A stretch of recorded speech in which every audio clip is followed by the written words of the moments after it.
congodialogue.com.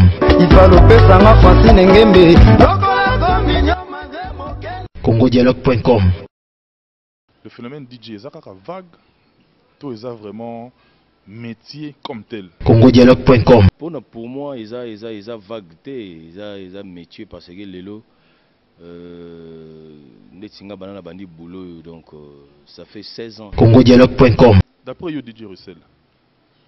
pour moi, toi, vraiment DJ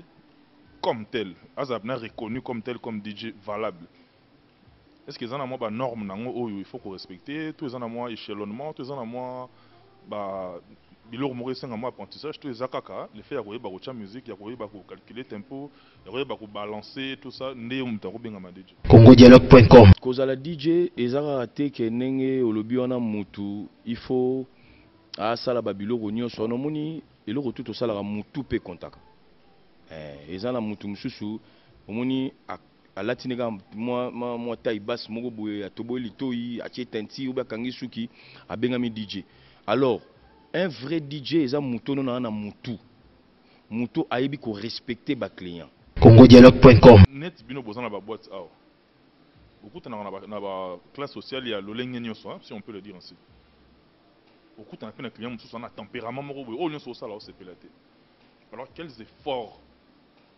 vous fournissez vous de manière générale bino na musana bino mais toi particulièrement les fournir nous fournir pour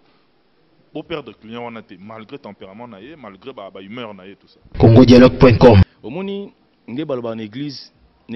nan d'occuper l'église. Si Ndoka église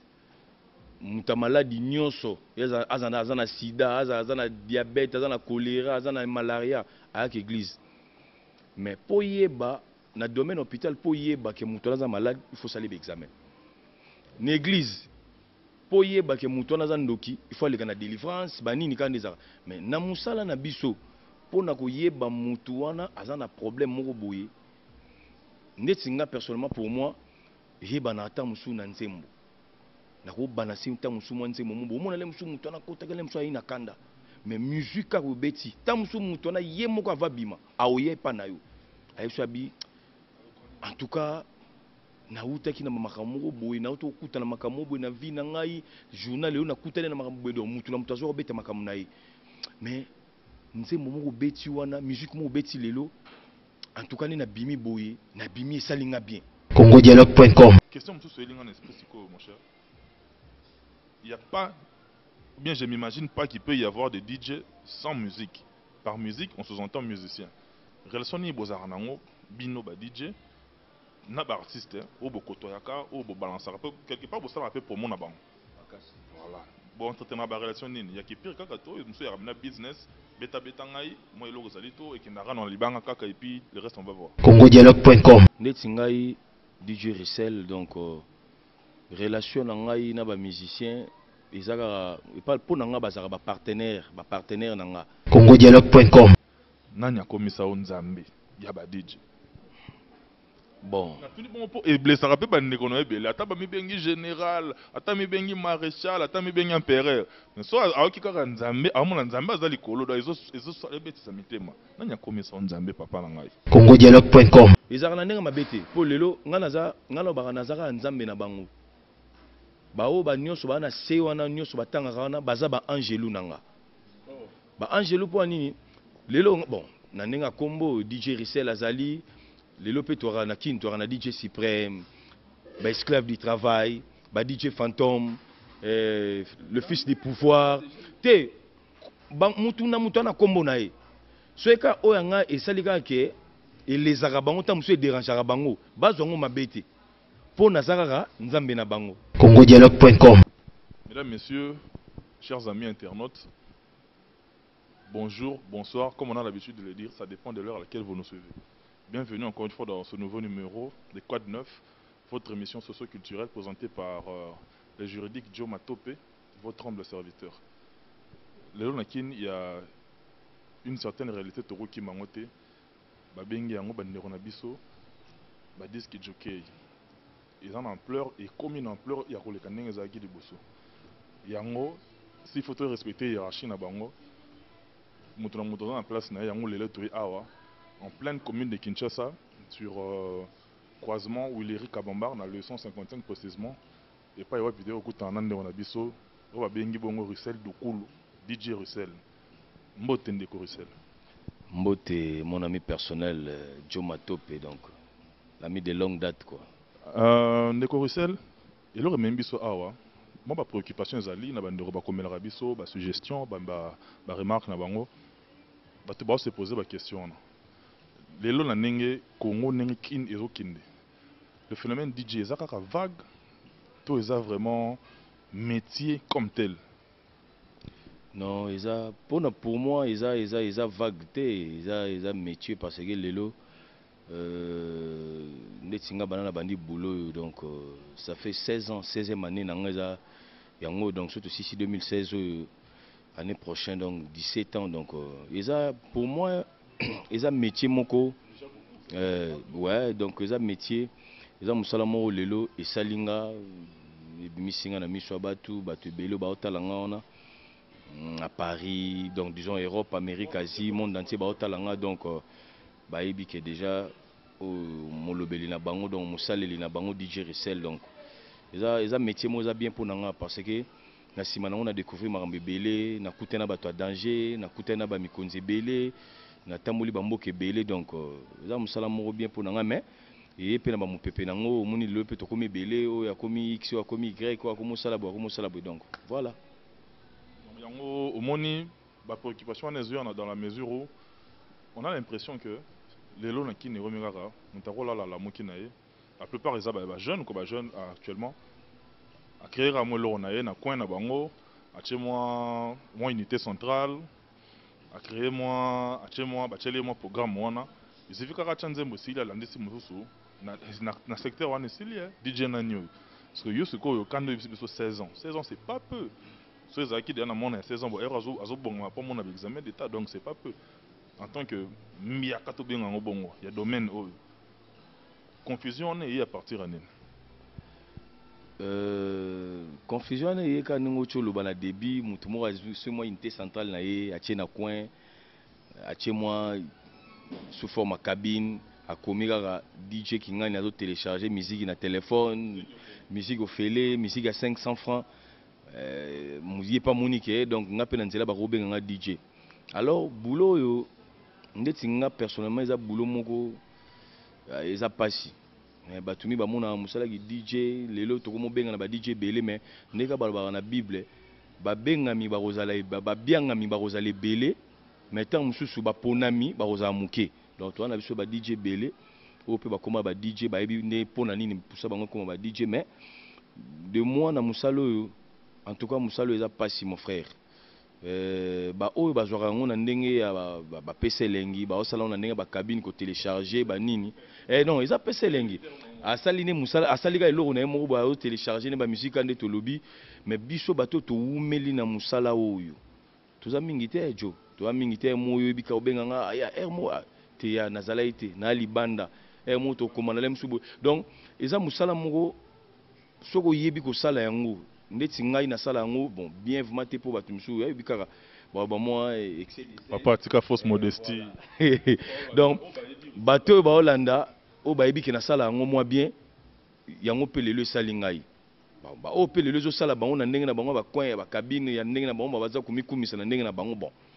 italika bango ouais donc voilà. D'après yo DJ Russell pour moi toi bengama vraiment DJ comme tel azabna reconnu comme tel comme DJ valable est-ce que ça na moi ba norme nango oyo il faut qu'on respecter tous les ans moi échelonnement tous les ans moi ba biloko moko senga moi apprentissage tous les akaka le fait ya koyeba ko cha musique ya koyeba ko calculer tempo ya koyeba ko balancer tout ça nde mutu akobengama DJ Jo komoni kozala DJ ezaka te ke ndenge olobi wana mutu il faut asala ba biloko nyonso na moni eloko tout osalaka mutu pe kontaka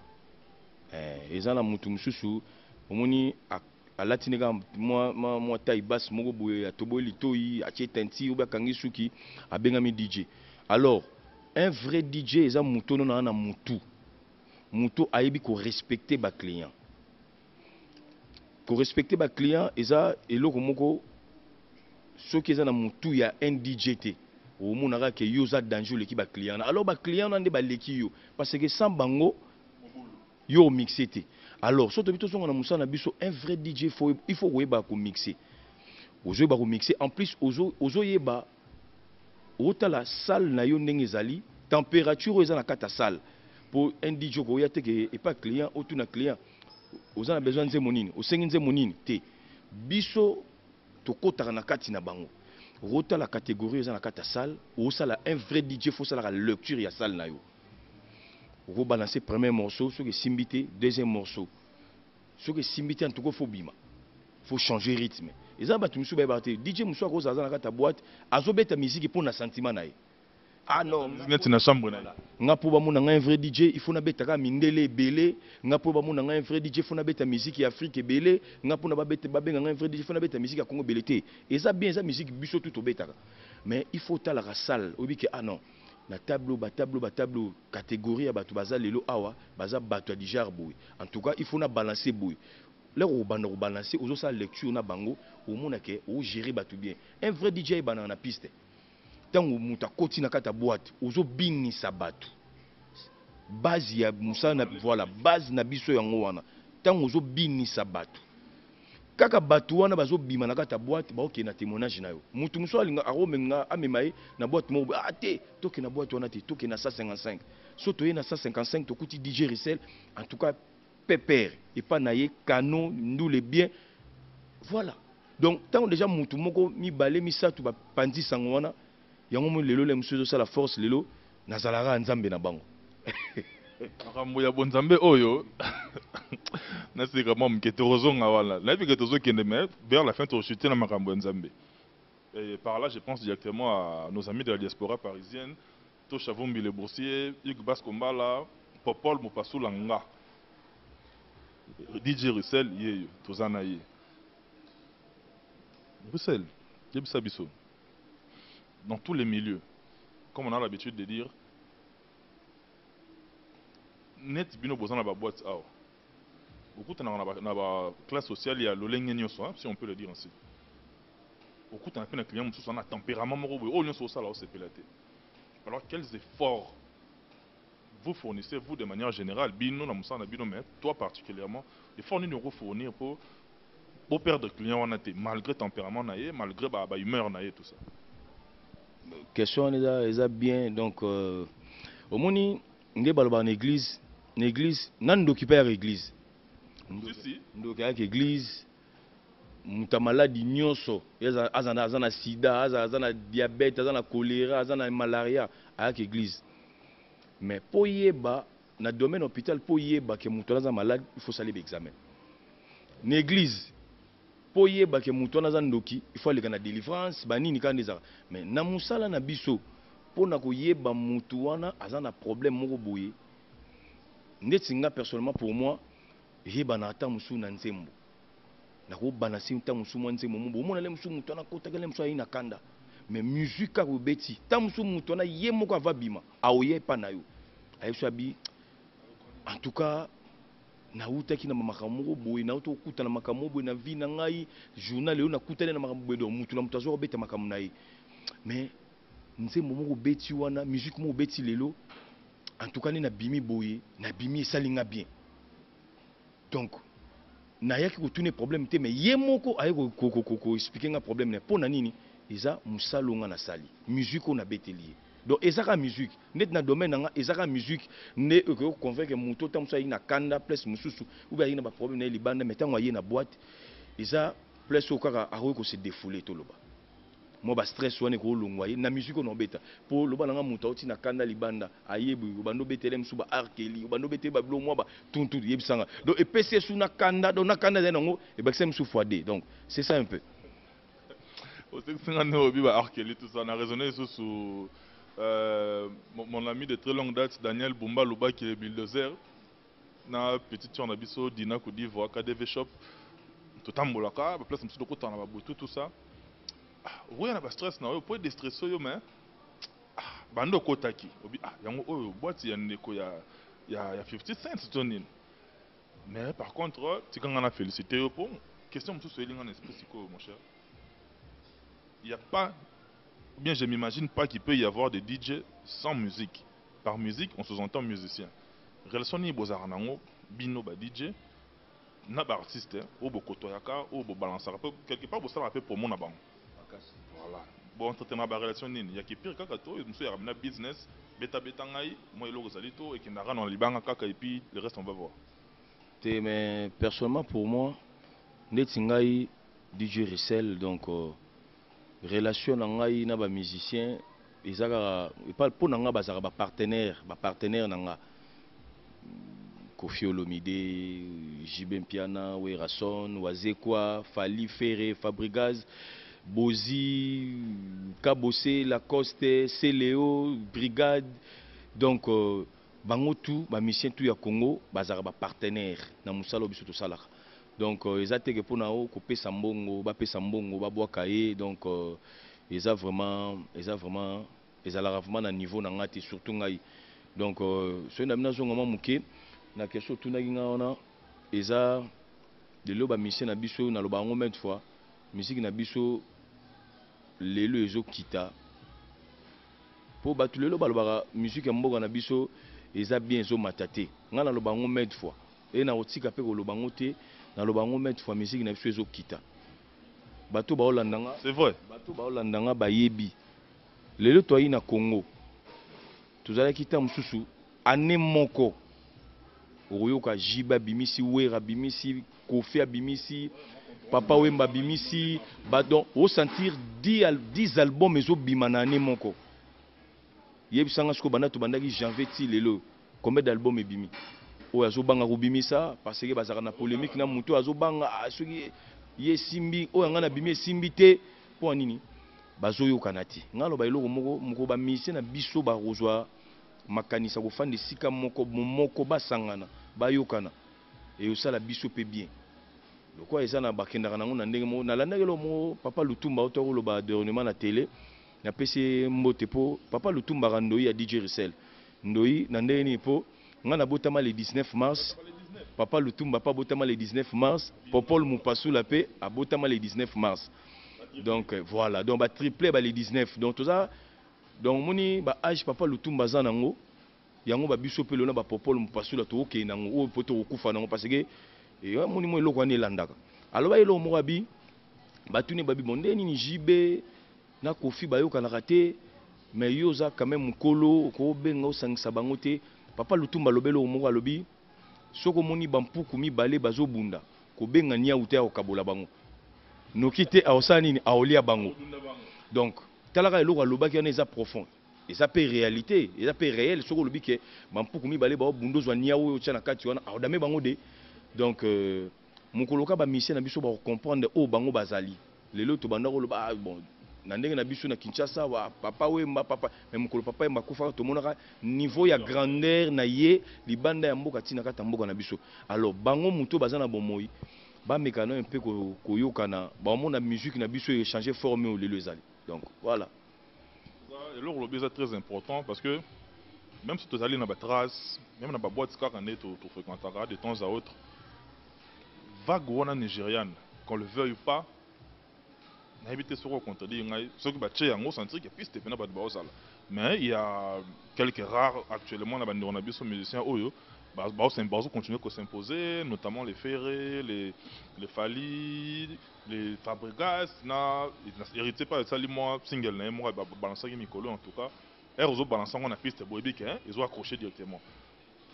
mais on dirait ene na biso n'a évité quelque part peut-être par moment na mutuke ils ont tout fait ils n'ont plus rien à prouver yango peut-être créer moi lenteur wana bazo za sous trop na nenga marché te puis na nenga pe ya boîte pour sentir yango pe que ceux qui ont pe ba beat wana ya libanda ils ont accroché public sérieusement d'où les dangers pe ne boko to ya bango beaucoup me rappeler bango ba message te mais comme nga ku tuelo ko lobia na ko baksela bango mo loko moko omoni ba komi déjà pe ba vieux so ba moni ke lelo nengo lobi wana ke ba moni ke bon ici ba gagner loko moko bien na musa na bango ya musique basali ba soit te otikela ba petit na bango ba chance wana lelo so to bi ke lelo ba petit donc eza génération tant so bimi na sima wa ba fali ba ferre ba fabrigas ba héritier ba kabose ba lacoste ba mundibu ba brigade ba moi ba jeune wana ba bimi wana ba vie wana ba bon ça va le quoi biso to gagner déjà na boulot biso to tikeli bino lu pembana omoni lelo ba vie wana ba rozape na respect na ba petit moi quand ba leki azobanga yaya te o yaya pas zobanga leki te donc moni neto lobi wana moni eza pasi. Mon client kotara le client kotara la sa carte de lecteur tout ba la sa passeport na entrée à boîte alors ba que naza nigérien naza congolais naza sud-africain naza gabonais alors toujours ba pa ya ebélé sans le savoir na kata boîte sco par rapport à musique obiso to betaka soki neti ba ivoirien mo bazao loba na ngai pour naza congolais il faut na bando betaka musique ya Congo bande la boîte tisuka non attends ba fête musu to kendara lelo na ba fête musu na kena robeta soit ya ba anniversaire ya ba mariage ya ba fête ba tunasalaka na ro bateke lokwa naza congolais ba tubazana ba congolais il faut na bando betaka banda ibande la fête na suka Congo non isa tout ça la sélection moko boui mais alors force alors ya oya ba musique ya libanda et yé na ba mupepe moko o lelo mboka na biso mukie ko tika la mukie et oza ba générique mais ba musique ne to be ke lelo boui rumba moko boui ya makasi ivoirien ko binango et ko moi passi parce que union na bango basali force na bango bayokana ba ivoirien ba nigérien ba nini ba memi eloko moko boy o kaka biso eloko déjà net eloko yo salaki ba to ebele ba ba transformer on na ndenge moko boy ba zongiseli bino kaka voilà ba zongiseli bino kana kata mboka na bino lelo yango ko mebeta bato bakao donc c'est ça un peu biso to zaka na biso ba DJ to zaka parti peut-être bon to luka to nuire ba musicien na biso te to pesa avantage na musicien libanda te biso salara cop na biso ils ont boulot na biso pour prévenir que ba musicien ba pesa biso le côté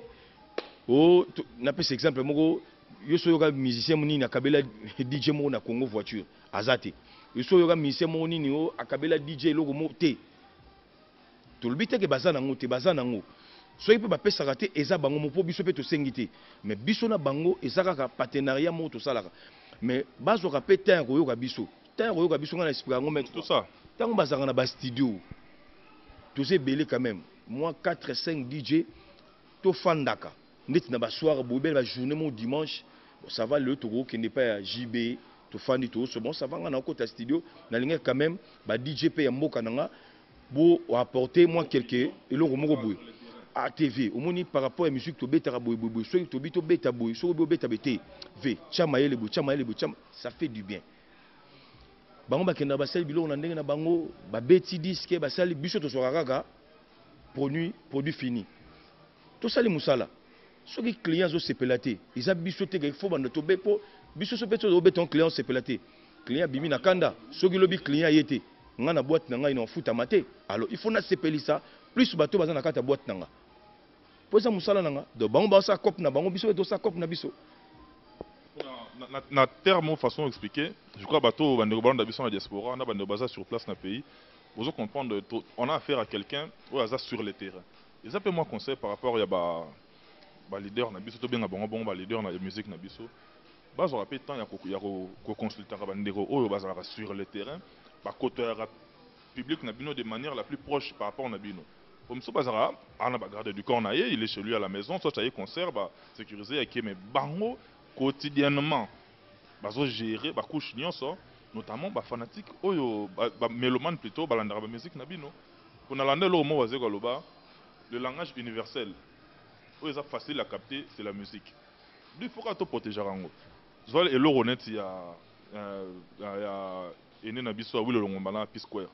oyo qui vimba dans la carte c'est du zaïko mais yoka format utilisé tu comprends yoka format utilisé donc il y a accroché malalement sur le plan continental sans pour autant que bato musuba ba origine nango zeme ngana yo toyebi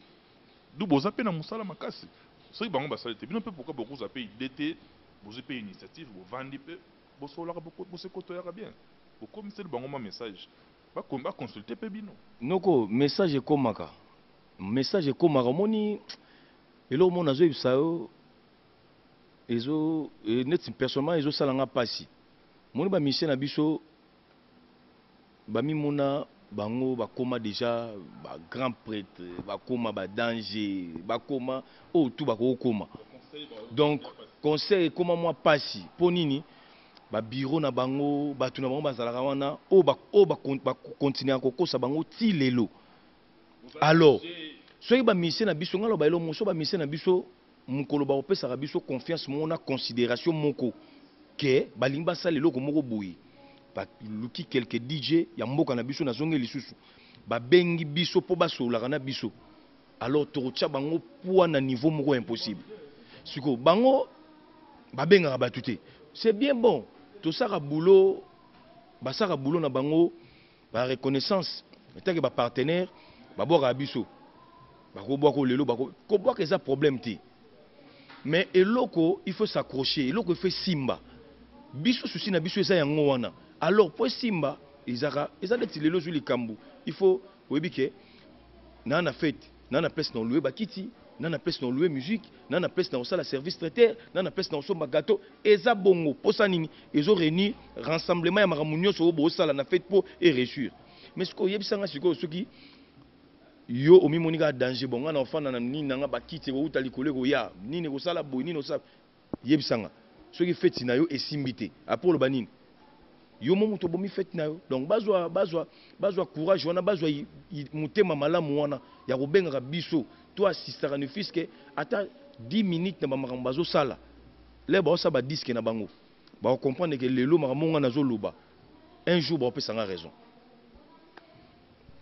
likambo a raison oyo tout le monde a après liwa y avait beaucoup là mingi banda ko loba ba ozonga bongo mais era tiki biso tout le monde est grandeur na makambo banda ko loba. Yango, permets-moi de dire merci à la diaspora canadienne. Par là, je vois Huguette Sidi Bongwanzi 001, là où repose le cœur de quelqu'un, toi-même tu sais. Et puis il y a mon ami du côté de Liverpool, Joss Chingoma de Liverpool. Salut à toi, cher ami. Et puis Alex Ngongo, Toza A et pas DJ Russell, na 155. DJ Russell, na zongele loko moro pointaki awa. Na bela ki on karaté. Na tchaki na frigo pour la thé. Si on a tient na réchaud, to chauffango. Nanya komisa onzambe ya ba DJ. Bon. Na tuni bon et blessa rapé ba ndeko no ebele ata ba mi bengi général, ata mi bengi maréchal, ata mi bengi empereur. Mais so aoki kaka nzambe, amona nzambe azali kolo do ezo ebetisa mitema. Nanya komisa onzambe papa na ngai. Bon. Ko komisa ngai muto akomisa ngai lelo DJ Russell ba benga ngai ndi nzambe ya ba DJ donc na rolo ba kokomisa ngai ezalaki teke ya kofanda mbala moko boye mutu moko asala mosala bumba moko boye abimi na koma moye eza bakombo kaka nde babengaka bato le mpe bamisie na biso baka na bakombo bon oyo akoloba le mosusu neti le roi de la forêt Nika Bononi héritier de la musique congolaise babengi Quatra Koraman Papa Chéri donc eza bakombo et yaka na ba misala biso to salaka mais siko ba kombo ne yaka par rapport ya respect aux anango vis-à-vis na ba pour moi vis-à-vis na ba client na ngai simplicité o ngana zalaka nango tango na bandaka musala oyo so na bi simplicité donc jo mato pa ko ya na kata boîte aye na ye ngana obeta musique tango suna ko longwa na discothèque na ye na yoka jo mato pe moko boye na ebike a journaliste na ye na longo ma place na nga boulot mais na opese mbote simplicité wana kozana batu bien bozo kabola vert eloko mo kozala bosololi e ko sangana sko na musala o ya makasi nga na banda ko sala na kata boîte na musala makasi o na bando sala donc voilà donc en général mutu na mutu tanga bandi ko ya ko pesa ba kombo bon yo ndengo zo sala musala na yo na resposaka nango na makambo nyonso ndenge ozalaka en tout cas to moni nzembo kombo to kopesa efezaka nzambe ngabi nzambe po na bité po so to bito bando peso ba kombo ebele bato ebele ba oluka ba bima donc yo saka likolo na bango peye banga na zwi kombo yo ebele ba DJ bazala ite na kin lenga na zwi kombo yo DJ moko azala kaka o ezayeke o neti ngana zayi so na yokiye na bando linga pe un jour babwaka nga pe lokola yi ezalaka DJ Frank ponga matang na banda bulonga ofanda boyoki jibe mpiala kuna boaki DJ Frank kuna Kofi bon nga pe lokola zala kata musalo ko tuna ta mususu ndeni ya sala pa koma moni mutu azara na bamakambo na ele musa ko expliquer te mais respect o ngamo na michaki na musa na ndi na saila kiango lelo nga pe komeki omona disque bimi boye Kofi Olomide JB Wera Fali donc tout le monde et yaki pour témoignage a bien ezali DJ Rissel a DJ monter sur client na kata boîte abenga moi si na ye kuna tala mobile na boîte alors et comment eloko mo ezaka na ba DJ et ça la marako lemsu eloko mo je te dis et ça la marana ba boulot na biso ba massa na biso bazé belé o ba sala rango mais ba biloko na nyo solo les alaki na kati na ngate nga na ndo sala ngote batalika bon muto to ko benga DJ Rissel azala nzambe photo cheka kombona muto ali boso benga kombona Marlène Kasanga na PC Mbote na Paris donc Kasanga wetu donc na PC Mbote ye muta pesanga kombona après batutu ti lelo ezaka na ndenga mabete po lelo ngana ba nazaka nzambe na bango bao ba nyonso ba na se wana nyonso batanga wana baza ba angelu nanga ba angelu po nini lelo bon na ndenga kombo DJ Rissel azali lelo pe tora na kin tora na DJ Suprême ba esclave du travail ba DJ Fantôme le fils du pouvoir te ba mutu na kombo na ye soeka oyanga esalika ke elezaka bango ta musu dérangeaka bango bazongo mabete po nazaka nzambe na bango donc c'est ça différence ezaka yango wana donc ngana za nzambe bango baza ba ange donc ti musalo ekosila donc eozala eotika lisolo ke na Congo DJ moko alekaka bando bengi nzambe ba DJ ezalaka DJ yo soka mutu mo bengi nzambe ba DJ donc so mutu ba bengi nzambe ba DJ c'est ka photocopie pour original 16 ans de métier 16 ans tant on a na 2 ans 3 ans nzambe azalaka te lelo kana na 15 ans 16 ans 17 ans ya musalo ba nzambe ba mo bima bon banzamba photocopie bazaka bon naza nzambe apesa bato pe mate mais na musala o to sala to betaka musique na saka nzambe o tu batikali basaka mo ba ange donc yo bika ndenge sala yango et pousser ngai la sécurité muke et puis na penser à une consoeur Jenny au cas la charmante to ana site moko alinga pe DJ Rissel mingi soko comikin il faut mon DJ Rissel il faut le awa en tout cas il ça le grand bien et puis quand je la vois naturellement à côté d'elle je vois Jean René Golo, Lipa Bamongo, Blaise Kalati le millionnaire et puis Didier Chombo Petit Jésus. Hein? Jenny, Yuri Bika en est au solaka, ah on a qui ne se commis, betara moito, pour que ça a raison, n'a pas que bien. DJ Rissel, sincèrement, yebisa bison deko. Yo, na école na yo déjà, banane basi babime. Bébélé hein, bébélé, ngana za na bosana kutu eloko wana eloko otu na nga siko fa pe na lobango donc tant ba benga nga nzambe wana po moi na Congo mobimba RDC na biso mobimba naza le seul DJ oyo na bimisi ba DJ belé na Congo je te dis bato ba olanda ngai o baza libanda mboka na o bana katsa mboka bayebi na Goma na bana oyo ba uta na maboko na nga na Goma Kisangani Lubumbashi Kinshasa bazali ti lelo nazo loba nande na auto sala émission boy na bana baza donc bana ba excuser nga na terme na lobby c'est trop fort donc disons nandenga musala bato yo ba uta ki na boyoma tanga na boyoma no bato nga na yamba bato nga na laksa bango lokolo tala eza boy basala ka boy eza bazé belé donc na Kinshasa poto na tanga na Kinshasa bazé belé DJ Pablo azana ngwasuma aza frère wa uta ki na maboko nanga ba DJ Don ba DJ Jires ba DJ Fabrice ba DJ Virus Virus ya DJ Virus mon petit na ngamoura ya kawana ba DJ Mayala donc ba DJ Cédric aza na Basilique donc baza ba frère oyo mais so obé monsieur le nanga DJ Rissel sala pena DJ mususu tuna ye ke soki ye abimisa bato nga na tangi ata ne fils qu'ata 5 personnes bazate donc on attend le 5 mais liste des amoulay bako comme ata ba 40 ata ba 50 parce que na ba Nairobi baza ba Zambie baza donc tant ba hôtel émission baby kete wana papa yene mutapambola po biso to ko makoto en tout cas Trésor Tambe Mopassa R13 artiste parolier semaine prochaine si tout va bien Torozao au lobe la peine avec on a ba révélation belair au sala ba européen ba ose là-bas yo kamera mozana ngoya loba to mna biso na suka DJ Rissel faut chuter na biso na bike chaque fois information rebien monsieur pas na yo au fond la biso maboko po ebinenge mambango kendara comme dernier mot na yo et puis batebele ba Orlando na Congo pe na diaspora moi ba quelques bato na o saluer bango et puis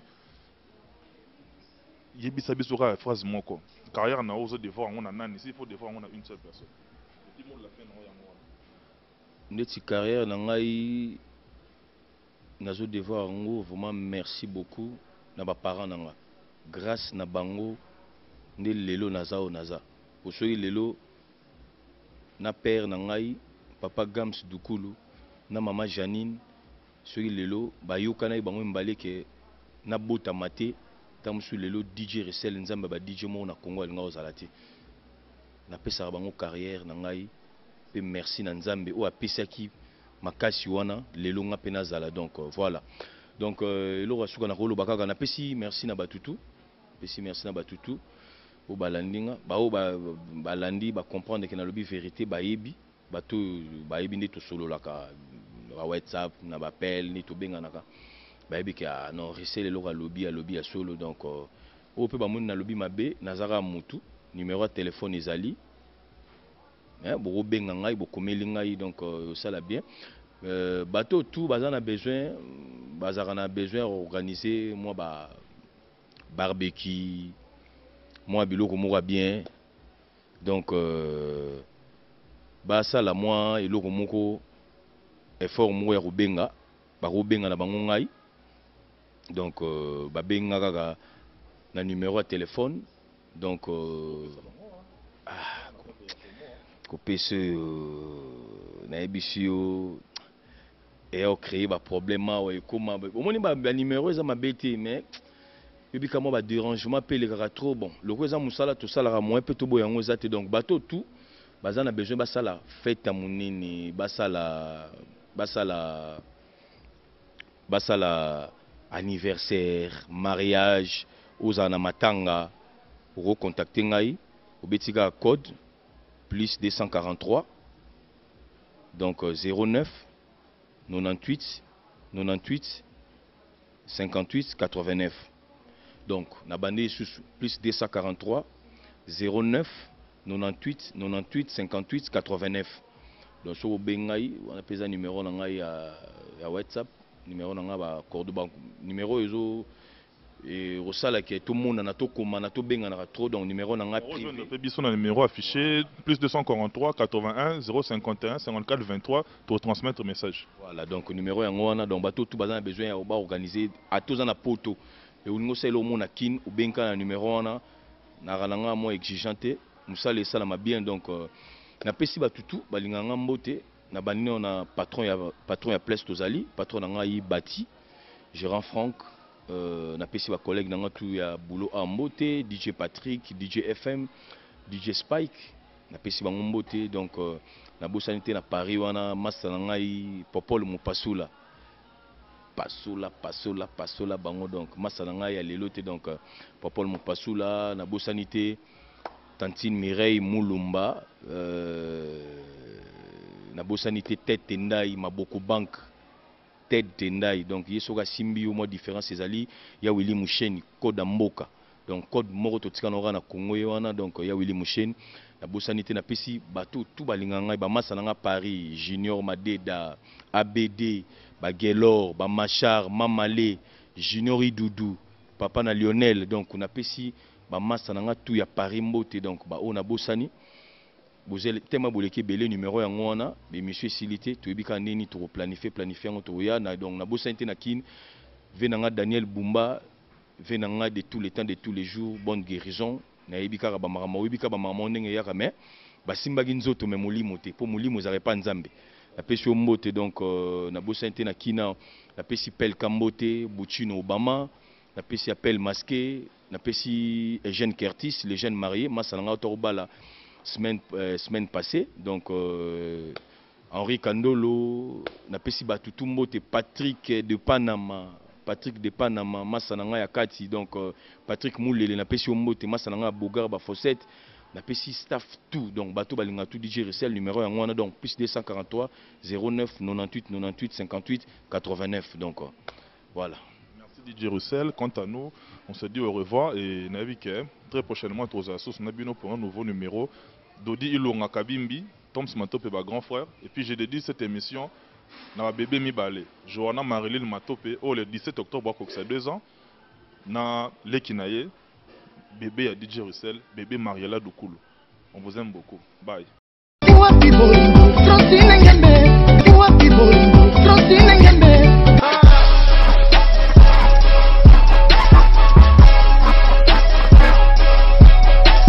CongoDialogue.com